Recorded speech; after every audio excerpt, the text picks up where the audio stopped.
এই মুহূর্তে আমরা এখন আছি গ্যাংটকে। আমরা এই কলকাতার 40 ডিগ্রি কাঠফাটা গরম থেকে কি করে পৌঁছালাম এই ঠান্ডার জায়গাতে। হ্যাঁ, আছে তো তার অনেক গল্প। রাত জেগে বাইক রাইডিং থেকে শুরু করে পেট্রোল পাম্পে বসে থাকা অনেক গল্প। তোমরা কি দেখতে চাও? তাহলে দেখতে হলে চলো তোমাদেরকে নিয়ে যাই ফ্ল্যাশব্যাক। এই ভিডিওতে আমরা কিভাবে কলকাতা থেকে আমাদের 2 চাকাকে সঙ্গী করে পৌঁছালাম ছোট্ট একটি পাহাড় রাজ্য সিকিমে, তারই গল্প। বাড়ি থেকে কল্যাণী এক্সপ্রেসওয়ে, তারপর NH12 হয়ে আমাদের গন্তব্যস্থল ছিল প্রায় 680 কিলোমিটার। সেই মতন আমাদের পরিকল্পনা অনুযায়ী গত 25শে এপ্রিল শুক্রবার সন্ধে 7:30 নাগাদ শুরু হয়েছিল এই যাত্রা। প্রচণ্ড গরমের হাত থেকে বাঁচতেই এই সময়টা আমরা বেছে নিয়েছিলাম। সারা রাত বাইক চালানোর পরে সকালে যে চোখ দুটো জুড়িয়ে যাওয়ার ঘটনা, সাথে পেট্রোল পাম্পে গিয়ে শুয়ে পড়া, সমস্ত কিছু ঘটনা নিয়ে এক রোমাঞ্চ ভরা সিরিজ হতে চলেছে আমাদের এই সিকিম পর্ব। শুভ সন্ধ্যা সকলকে। আজকে হচ্ছে 24শে এপ্রিল 2025। শুরু হচ্ছে আবার আমাদের একটা নতুন যাত্রা। অসম্ভব গরম, এখন প্রায় গরম আজকে 38 ডিগ্রি মতো। এই গরমেই আমরা যাচ্ছি হচ্ছে ঠান্ডার জায়গায়। আমরা আজকে যাচ্ছি হচ্ছে সিকিম। তো এখন ঘড়িতে বাজে 6:30। একটু তাড়াতাড়ি জার্নি আমরা শুরু করলাম, কারণ সকালে তো মোটামুটি গরম 39 থেকে 40 ডিগ্রি মতো গরম হচ্ছেই। সো সেই গরমটাকে আমরা অ্যাভয়েড করার জন্যই সম্পূর্ণটাই স্টার্ট করলাম রাতের বেলাতে, যে একটু যদি গরমটা থেকে রিলিফ পাওয়া যায়।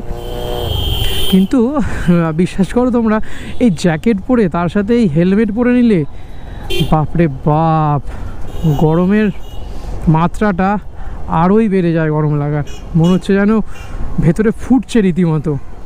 সিকিম যেতে হলে সবার প্রথমে আমাদেরকে নিতে হবে NH12। আর আমাদেরকে NH12 নেওয়ার জন্য আমাদের বাড়ি থেকে রথতলা ক্রস করে বেলঘড়িয়া হয়ে তারপরে আসবে নিমতা। দেন নিমতা থেকে আমাদের বাদিকেই শুরু হয়ে যাচ্ছে কল্যাণী এক্সপ্রেসওয়ে। কল্যাণী এক্সপ্রেসওয়ে রাস্তাটা খুব সুন্দর এখন কাজ করে দিয়েছে। প্রায় বলতে গেলে সমস্ত রাস্তাটাই 4 লেন। অনেক দিন আগে একবার গিয়েছিলাম, প্রায় 3-4 মাস আগে, তখন কাজ হচ্ছিল। তখন মুড়াগাছার মোড়ে, তারপরে ব্যারাকপুরের ওইখানটায়, ব্যারাকপুরে ওয়ারলেস গেটের মোড়ের ওখানে তখন ওভারব্রিজ হচ্ছিল। আই থিঙ্ক এখন পুরোপুরি ঠিক ওভারব্রিজটা কমপ্লিট হয়ে গেছে। আর সামনেই হচ্ছে রথতলা। এই রথতলা ক্রস করে আমরা যাব হচ্ছে বেলঘড়িয়ার মধ্য দিয়ে। আর বেলঘড়িয়ার মধ্য দিয়ে এখন যাওয়া মানে ঘামে সেদ্ধ হয়ে যাব রীতিমতো।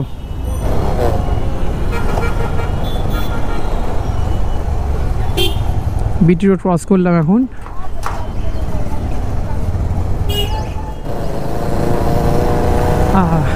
এই মুহূর্তে এখন আছি বেলঘড়িয়া ব্রিজে।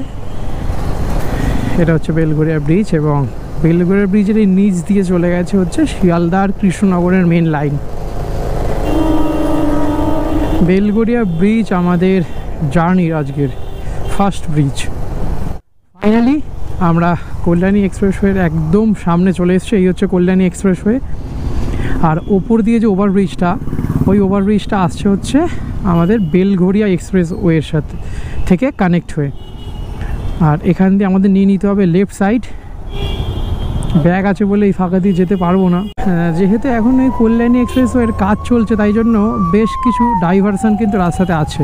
লাস্ট আমরা গিয়েছিলাম এই বাইক নিয়ে, সেটা হচ্ছে কুম্ভ মেলাতে, এবং তার সাথে আমরা বেনারস ঘুরেছিলাম। অনেক দিন বাদ আবার আমরা যেতে চলেছি ঘুরতে, আর তাও আবার আমাদের এই বাইক নিয়ে। আসতে চলেছে তোমাদের সামনে নতুন একটা ব্লগ। মাঝে আমাদের একটা উত্তরাখণ্ডের ট্রিপের প্ল্যান হয়েছিল, বাট আমরা প্ল্যানটা ক্যান্সেল করেছিলাম। এমনকি আমাদের সব কিছু রেডিও হয়ে গেছিলো, হোটেল বুক থেকে শুরু করে ওখানের হোটেল বুক করেছিলাম। দেন আমরা ভেবেছিলাম রিটার্ন আসবো বাই ট্রেন, বাইকটা পার্সেল করে। তারও টিকিট আমরা কেটে ফেলেছিলাম, বাট আনফর্চুনেটলি সেই প্ল্যানটা আমাদের ক্যান্সেল হয়ে গেল। এই সিরিজটা বেশ মজাদার হতে চলেছে আমাদের কাছে।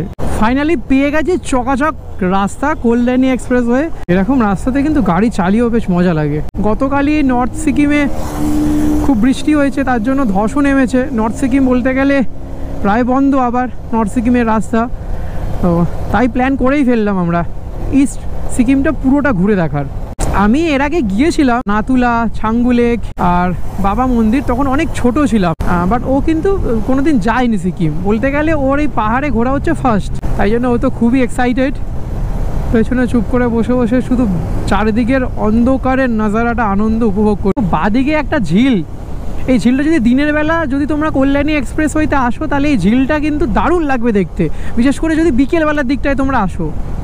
আর এই রাস্তাটা এই ঝিলটা পেরিয়ে জাস্ট একটু কিছু দূর গেলেই ব্যারাকপুরের ওয়ারলেস মোড় পড়বে, যেখান থেকে কিন্তু তোমরা বর্তির বিল যেতে পারবে। তো বর্তির বিল যদি যেতে চাও তাহলে যখন তোমরা কল্যাণী এক্সপ্রেসওয়ে টপকাবে তখন বাদিকে এই ঝিলটা নজর কাড়বেই, তোমাদের মনে হবে না একটু দাঁড়াই। আর বিশেষ করে যদি বৃষ্টির সময় আর বিকেলবেলায় আসো এখানটাতে, জাস্ট দারুণ লাগে ভাইবসটা।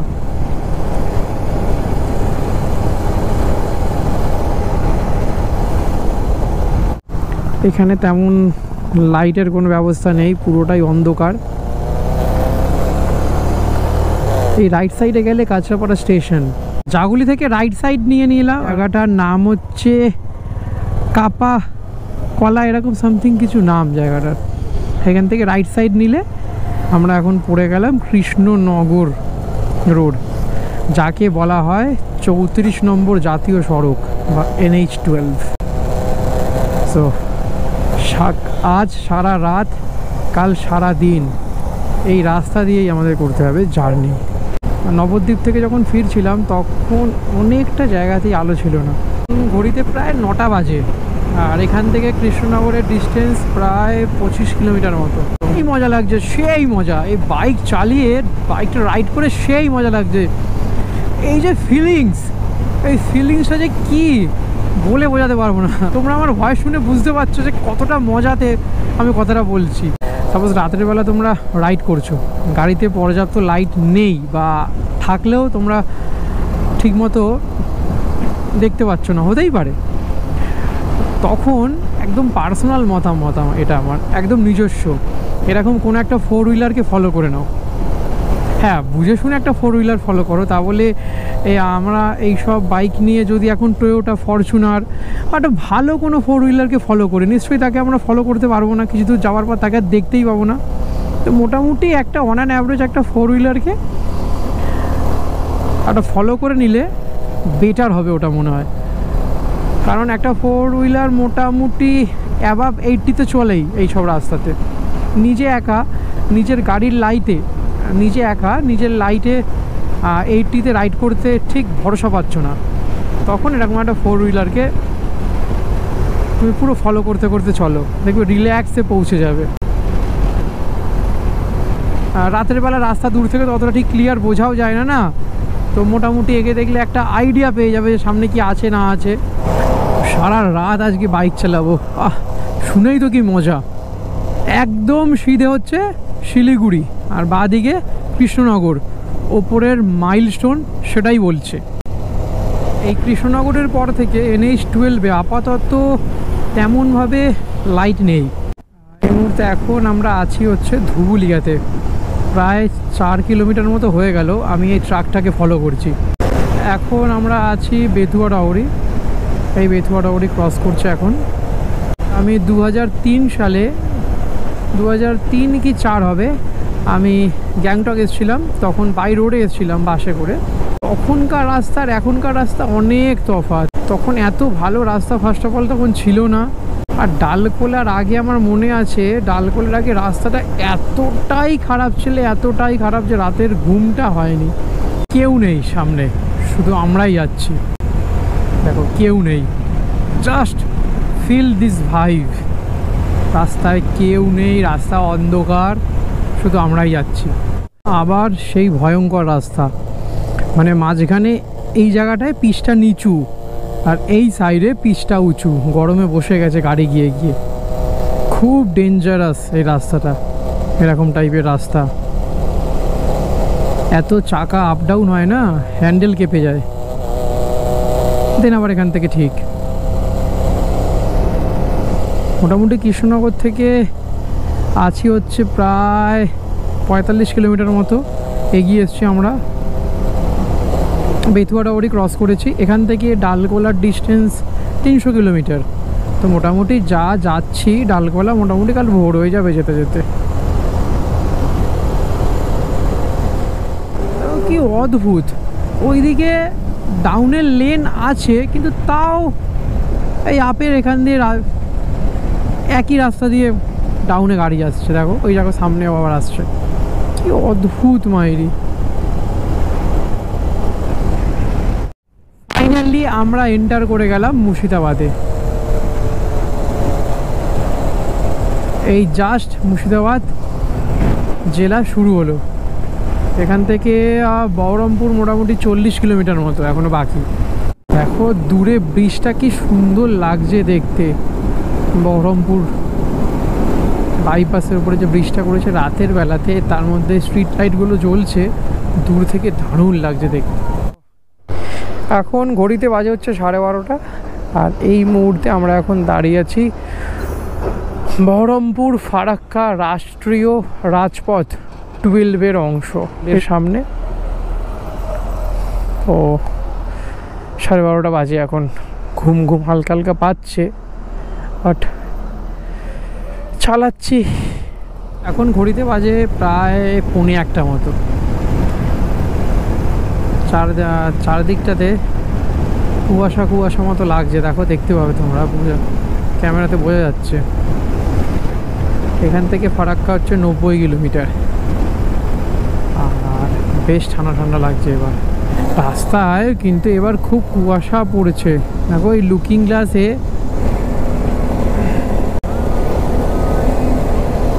লুকিং গ্লাসগুলো দেখলে বোঝা যাবে। একটা গান চলছে, একটা ভালো গান চালিয়েছে। দো প্যার মিল রহে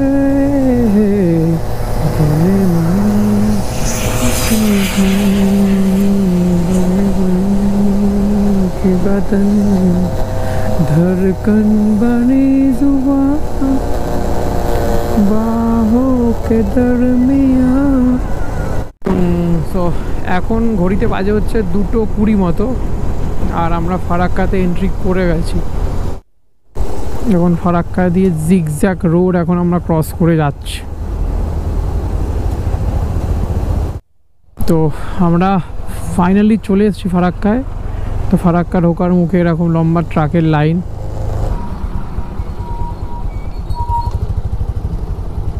বাইক কোথা দিয়ে যাবে রে?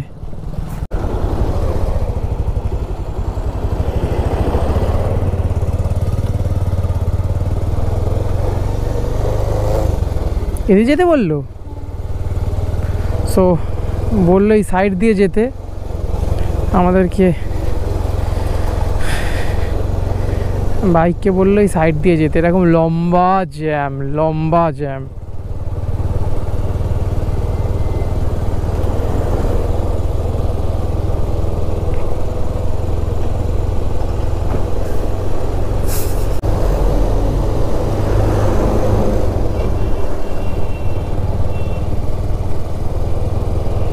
আমাদেরকে বললো এই সাইড দিয়ে যেতে, তো এখান দিয়ে যেতে গিয়ে তো অবস্থা খারাপ হয়ে যাচ্ছে দেখছি।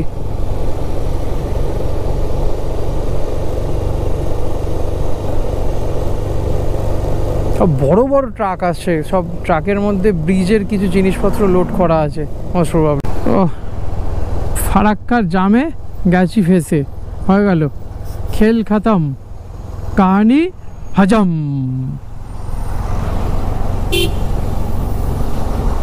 লম্বা ট্রাকের লাইন, প্রায় আগে 1-1.5 কিলোমিটার মতো আছে, মানে পিছনে ক্রস করে এলাম।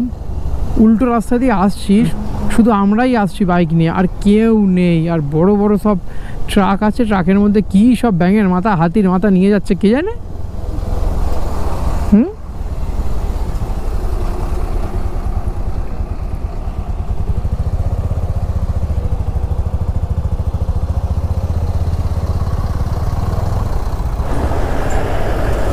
942/4 ফাইনালি উঠে পড়েছি ফারাক্কাতে। জীবনে প্রথমবার বাইক নিয়ে ফারাক্কাতে। এর আগে এসেছি অনেকবার, বাট বাইক নিয়ে এই প্রথমবার। গুড মর্নিং তোমাদের সকলকে। বাইক চালাতে চালাতে সন্ধ্যে থেকে রাত হলো, রাত থেকে আবার ভোরও হয়ে গেল। এখন আমরা বাইক চালিয়েই যাচ্ছি। এখন ঘড়িতে বাজে হচ্ছে 5টা। এই মুহূর্তে আছি হচ্ছে রায়গঞ্জে। আমরা জাস্ট রায়গঞ্জ ঢুকবো এবার। সারা রাত বাইক চালানোর পরে রায়গঞ্জে এসে পৌঁছেছে এই সময়। Good morning. আজ হচ্ছে 25শে এপ্রিল। আজ আমাদের সিকিম যাত্রার সেকেন্ড ডে। এখন ঘড়িতে বাজে হচ্ছে 7টা 15। আর এই মুহূর্তে আমরা এখন আছি হচ্ছে টুঙ্গি দিঘি, উত্তর দিনাজপুরে। এরকম রাস্তার ধারে একটা ছোট্ট রোড সাইড ধাবা দেখে এখানে দাঁড়িয়েছি। এখান থেকে সকালের ব্রেকফাস্টটা করে নিয়ে দেন আবার সামনের দিকে আমরা যাত্রা কন্টিনিউ করব। আর আজকের ওয়েদার বলতে গেলে পুরোটাই মেঘলা, কুয়াশা ছিল রাস্তায়। তো এখান থেকে খেয়ে নিয়ে দেন আবার আমাদের যাত্রা কন্টিনিউ করব। আর এত ঠান্ডা ওয়েদার ছিল বলে প্রায় 1 ঘন্টা 40-45 মিনিটে 120 কিলোমিটার মতো আমরা চলে এসেছি। বেশ ভালো লাগছিল তখন বাইকটা চালাতে। এটা হচ্ছে ইটাহার বাস টার্মিনাস। আর এই রাইট সাইডে চলে গেলে পড়বে হচ্ছে বালুরঘাট, হিলি বর্ডার, অর্থাৎ বালুরঘাট এই দিকে। বাপরে মারাত্মক ঠান্ডা লাগছে। কি রাস্তা, দিগন্তে একদম সোজা। বাহ বাহ বাহ বাহ বাহ বাহ।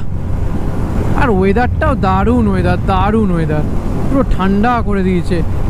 এত গরম যে মনেই হচ্ছে না যে এত গরম কলকাতাতে। যাই এই মোড় থেকে লেফট সাইডে গেলে পাবো হচ্ছে আমরা বিহারের পূর্ণিয়া, আর রাইট সাইডে হচ্ছে শিলিগুড়ি।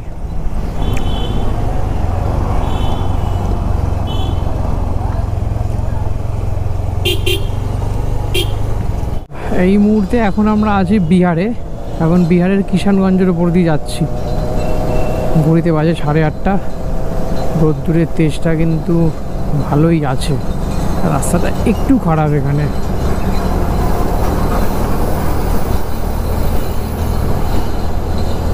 এই কিষানগঞ্জের পরে এই পুরো রাস্তাটাতে একদম সরু সরু থাকে খোঁচা, পুরো রাস্তাটা এরকম করে আঁকড়ানো রাস্তাটা। এর আগে যখন আমার স্টক টায়ারটা ছিল গাড়িতে লাগানো, এমআরএফের টায়ার ছিল নাইলো গ্রিফের, তখন ওই টায়ারটায় এরকম রাস্তায় যদি আমি চালাই না, বা এরকম রাস্তায় যখন চালাতাম না, হ্যান্ডেল একটু ডিসব্যালেন্স হতো। আমি জোরে চালাতে কনফিডেন্স পেতাম না। বাট আমি রিসেন্ট টায়ারটা চেঞ্জ করেছি। চেঞ্জ করে ট্রাম্পলার, অ্যাপেলো ট্রাম্পলার এসটি সেটা লাগিয়েছি।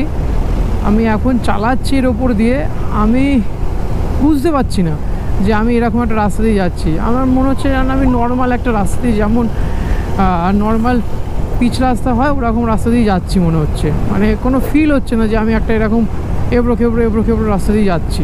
চা বাগান, চা বাগান দেখেছি, চা বাগান। প্রথমবার বাইক নিয়ে আমি চা বাগান দেখছি, প্রথমবার।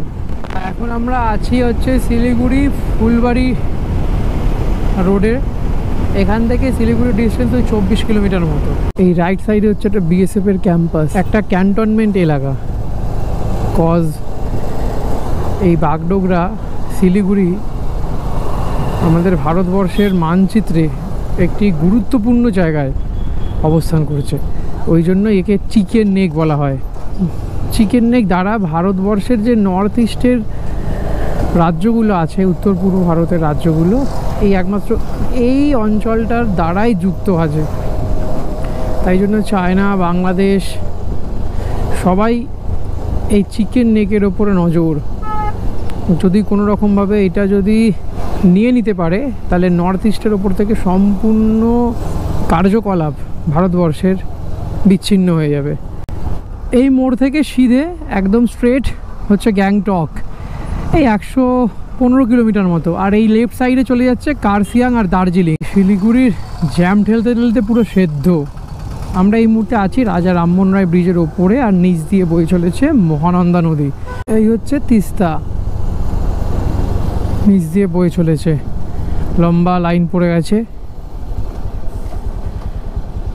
আমরা ভাবছি গ্যাংটকে হোটেল খোঁজাটা না টাফ হয়ে যায় আমাদের কাছে, কারণ এখন first of all peak season, তার মধ্যে কাশ্মীরে এরকম একটা ঘটনা ঘটেছে, যেসব মানুষের প্ল্যান করেছিল কাশ্মীর যাবে তারা সেখানে না গিয়ে এখন বেশিরভাগ মানুষই সবাই সিকিম আসবে আর উত্তরাখণ্ড যাবে। এটা নর্মাল ব্যাপার, তো একটা বিশাল চাপের ব্যাপার হয়ে গেছে। দেখা যাক। একটা ছোট্ট মন্দির পাড়ের ওপরে, খুব সুন্দর সেবক কালী টেম্পল।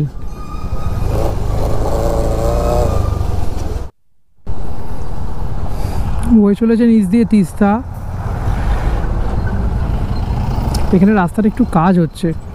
যখন বন্যা হয়েছিল, যখন বাড় এসেছিল, পুরো ওপরে ছিল জল, পুরো লেভেলে বইছিল জল।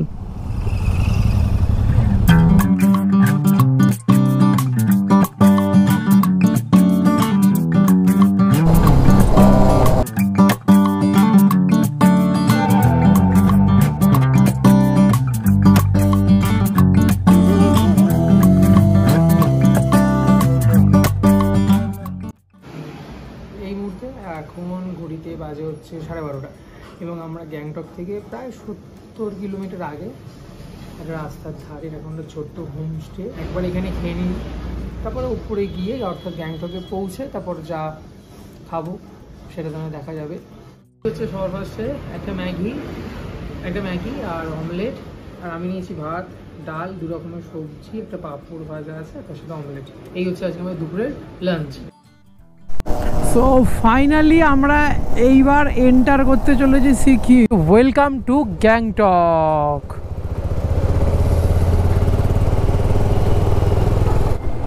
এখানে প্রত্যেকটা মানুষের হাতে দেখি ছাতা। ফাইনালি আমরা প্রায় 4টে নাগাদ গ্যাংটকে এসে পৌঁছেছি। আর রাস্তাতে অনেকটা দাঁড়িয়েছিলাম আমরা, তাই জন্য একটু দেরি হয়েছে আমাদের। আর গ্যাংটকে এসেই এমজি মার্গের ওয়েস্ট মলটা আছে, ঠিক ওয়েস্ট মলের সামনে এই হোটেলটায় আমরা নিয়েছি। এই হচ্ছে এমজি মার্গের রাস্তাটা, আর এই হচ্ছে আমাদের রুম।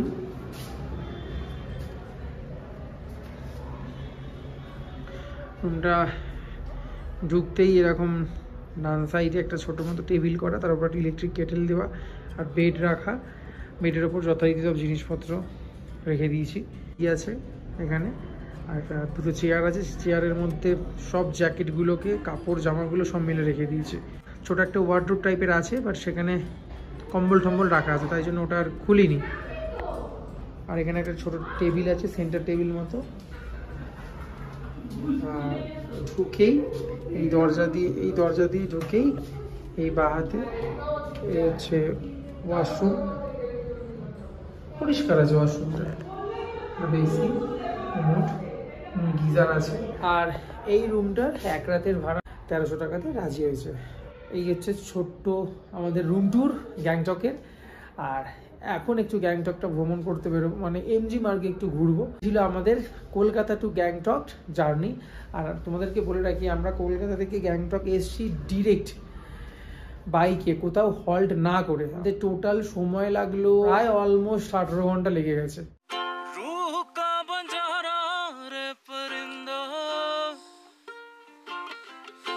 छठ